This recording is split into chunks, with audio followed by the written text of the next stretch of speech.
Oh, if you're like me, you carry a lot of regrets for things that you've said and done, and sometimes you beat yourself up over it. But that doesn't help a damn thing. Come on now, dog. Come on, man. Ouch. So we're going to talk about what to do instead. Self-compassion, mended light. Woo!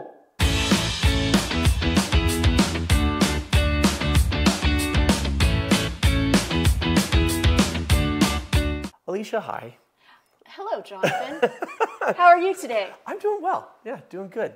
Excited to talk about a topic near and dear to my heart because it's been a huge part of my growth and healing journey. I want to kick it off with a quote from Michael C. Clarke. Michael C. Clarke. Who is Michael C. Clarke? He's an author, I think. I hope that when you see things you could have handled differently in hindsight, you can also see the version of yourself that was doing the best they could with what they knew at the time. So we cannot have compassion for ourselves if we're in a place of judgment, right? Yep. And where he talks about, I hope you can see the version of yourself that was doing the best they could at the time. Yeah. When we don't see that version of ourselves, it's because we're in a place of judgment, right? We're judging our past self by our current knowledge or our current understanding, right? Let me put it this way. As long as you're a person with any sort of empathy or sense of responsibility or sense of remorse. So if you're not a sociopath. If you're not a sociopath, and look, I know some of you SPs out there are really working on it. I see you.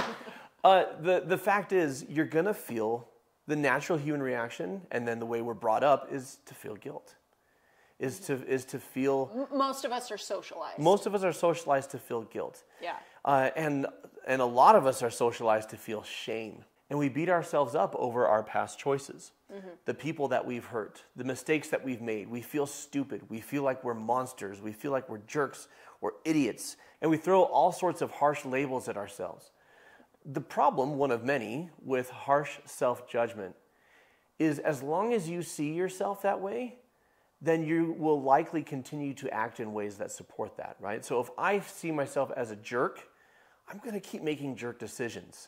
If I see myself as an idiot, I'm not going to stop and think things through because subconsciously I believe I'm an idiot, so why would I even stop to think about stuff, right? Stopping to think about stuff is what wise people do, and that's not me, right? All of this negative self-talk contributes to... It's self-fulfilling prophecy. Yes, yeah. It is the reality that you believe. So I call them little T truths. They're not actual truths, but we think they're truths. Yes. Right? And we're not going to create a different version of ourselves than we believe we really are. So this comes down to judgment, because what you're talking about, these big truths, actual truths, and small T truths, the small T truths, the labels that we put ourselves, the harsh judgments, that is shame, right? You can judge yourself or you can judge behavior. And judging a behavior is actually a healthy thing to do. Right. And by judging it, you say, is this serving me? Is this supporting me? Right. You could even go a little further than that. Is this something I morally believe is wrong or I'm opposed to? Like, that's okay. When you judge yourself, though, you go into shame territory. And from my professional and life opinion, shame is never helpful. Shame doesn't serve anything. Yeah. Shame just keeps us down. Well, and on that note, like all emotions actually have a vibration. Yeah. They have an energy. You can measure them in hertz. And shame is your lowest vibration emotion. Yeah. That takes you almost to zero, and zero is not being alive, right? Yeah. And so when you... So like being ashamed is just like a notch above being dead. It's just like, yeah. Well, yeah, and then if you live in a place of shame and guilt and judgment for long enough, and you're dealing with depression or suicide ideation, like there's a real reason for it, because you are actually living in that energetic space. And I don't say that with condemnation. I say that with like, here's the science side of it. Here's and so not even getting yourself, but you deserve to live in a place of love and joy and compassion. And if you've been living in a place of shame and judgment for extended periods of time, that feels unobtainable, right? Yeah. And so doing the small steps to rewire your brain, to look at yourself with love and compassion and understanding instead of that judgment. Well, and so that self-judgment, that shame does nothing but harm. Whereas guilt can be directed at a behavior, and as you said, you could say, is this serving me? Or is this in line with who I want to be, my highest and best self, or what I want to create out of my life? Or, like, quite simply, did I hurt somebody I care about?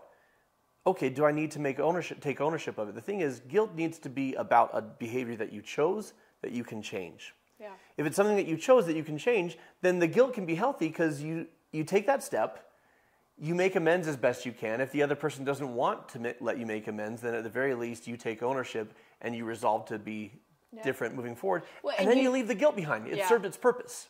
You release the guilt. Because if it stays inside you, it just eats at you and consumes you. So I have a clip from a show that has become one of my favorite shows, and I didn't watch it when it came out because I was in my 20s and it was on Nickelodeon. So I'm like, Avatar: The Last Airbender is... You probably wouldn't like it because of all the fantasy stuff, and you're more of a reality type of gal. I've seen it I've seen it parts of it. Okay, but the messaging is so powerful and so great for kids and adults and families. So there's this character. It's like the '90s version of Bluey, kind of. Yeah, except for more martial arts. More martial arts. Yeah. Okay. In terms of messaging, though, there's so many healthy messages. So there's this character named Zuko. And Zuko essentially has Is he the one with like the arrow? No, that's Aang. Okay. Aang's the hero. Zuko he's got a scar from being burned by his father, and he has spent a long time doing some pretty horrible things in a quest to earn his worth. Wow. And his uncle, who loves him, his uncle has also made terrible decisions and mistakes earlier in his life, wrestled with his own self-loathing and come out to a place of self-love and acceptance, his uncle Iroh. And Iroh is trying to help Zuko approach life from a healthier place and to say, you decide who you are already worthy. Yeah. You don't need to earn the approval of others.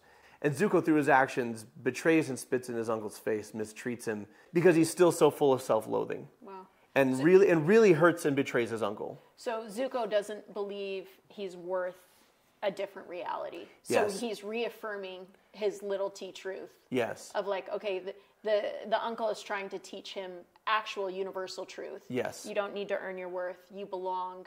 You do need to make amends when you've done harmful things. And Zuko hurts him. Zuko's like, no. And Zuko burns him because he's so insecure. I can relate. Honestly, that's a lot of my journey in my life. And this is a beautiful moment where Zuko has finally realized that everything his uncle has said was right and tries to make amends. Are you okay? No, I'm not okay. My uncle hates me, I know it.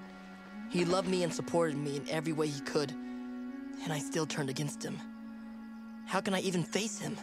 Zuko, you're sorry for what you did, right? More sorry than I've been about anything in my entire life. Then he'll forgive you. He will.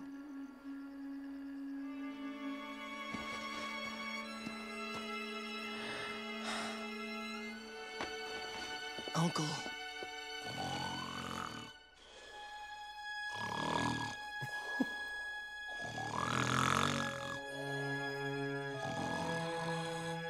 And so Zuko very sweetly and patiently just decides to wait until his uncle's had a good night's sleep to have the conversation.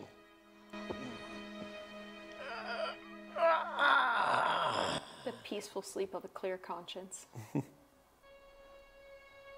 Uncle, I know you must have mixed feelings about seeing me. But I want you to know, I am so sorry, Uncle. I am so sorry and ashamed of what I did. I don't know how I can ever make it up to you, but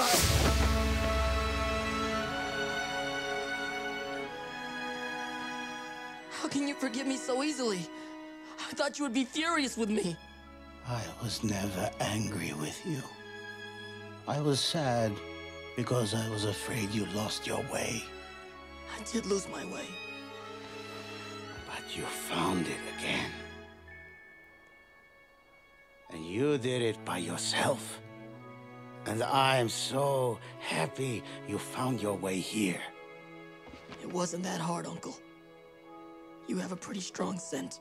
And that's such a great example, if you've ever heard us talk about wise men or women or people, of the uncle, what's his name? Iroh, yeah. Iroh setting that example of being a wise influence in Zuko's life, because he said, you know, I was never angry. I was afraid you had lost your way. I was sad. Sad. I was sad because I thought you'd lost your way. Yeah. Yeah. And that's under, you know, that's. And Zuko saying, I did lose my way, but then I found my way back. Yeah. You know, basically because of your example. Yeah. You know, what I think is beautiful about this clip is this is how it speaks to my own journey. Maya Angelou famously said, "Forgive yourself for not knowing what you know now before you knew it," right? Which is a big comfort if we do thoughtless and hurtful things out of ignorance. But it's not a comforting statement if you already knew better.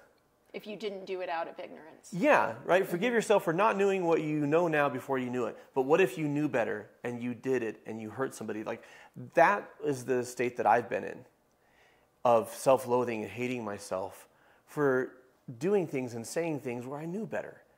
And I love this example because Zuko 100% knew better because Iroh taught him everything he needed to know. But Zuko wasn't capable of living up to it yet. He was still too deeply entrenched in trying to earn his worth. He was still too deeply entrenched in self-loathing. And that's the thing. We may know something, but it takes a certain amount of strength and growth to be able to live it. And maturity. And maturity, if you will. And I think that's where emotional maturity shows up, right? Yeah. And that holding yourself responsible and accountable in a healthy way. Yeah. So self-compassion requires you to learn and grow from mistakes, from naivety, from stepping outside of your integrity. But self-compassion also means not beating yourself up, instead loving yourself enough to be better for yourself. Alicia, you love football. I do. I heard a quote that compares life to football. Ooh, yay. Which is, it's important to, learn from our mistakes, right? Yeah. To study the instant replays and learn from our mistakes. Right. But we don't want to obsessively fixate on the instant replays of our mistakes as if those were the game of life itself, right? If I fumble the football, that's not the entire game. That's a few seconds in time. That's one fumble. That's one fumble. And I can't define myself by a fumble. Right. Or even a whole season of fumbles, right? Yeah. You study the tapes, you learn, you move on, but you don't obsessively fixate on them. Well, there's a saying where focus goes, energy flows. Yeah. Right? And so when we fixate on fumbles or something we might judge as a mistake, that's where we're putting our energy. Yeah. And then that's what we're going to create more of. So self-compassion requires us to recognize, generally, we're doing the best we can with what we know and also with our capacity. But even when we're not, even when we know we could have done better, feeling enough guilt to take ownership and to make a change and then leaving it behind is the healthy way forward. Because beating yourself up doesn't balance some sort of cosmic scale. Punishing yourself doesn't help you or the people that you may have hurt. What truly matters is learning and growing. And something that you say really resonates with me is there is no such thing as failure as long as you learn the lesson. Well, and this reminds me of another football-based quote. Vince Lombardi was asked after a game how it felt to lose to this other team, and he says, well, we didn't lose, we just ran out of time. and the beauty is, for all of us right now, we have time on the clock. Yeah. Right, to keep learning and to keep growing. So I have a question for you. How do you show yourself love and compassion when you're tempted to step into judgment? How do you reorient yourself to love and compassion and growth? Let us know in the comments below. Let's get the conversation started. If you enjoyed this video, check out See Yourself to See Others. One of the reasons Iroh was so compassionate with Zuko is because Iroh knew what it was like to beat himself up. Yeah. The better you understand yourself, the better you understand others. We're going to talk about how right here. So until next time, folks, keep shining. We need your light.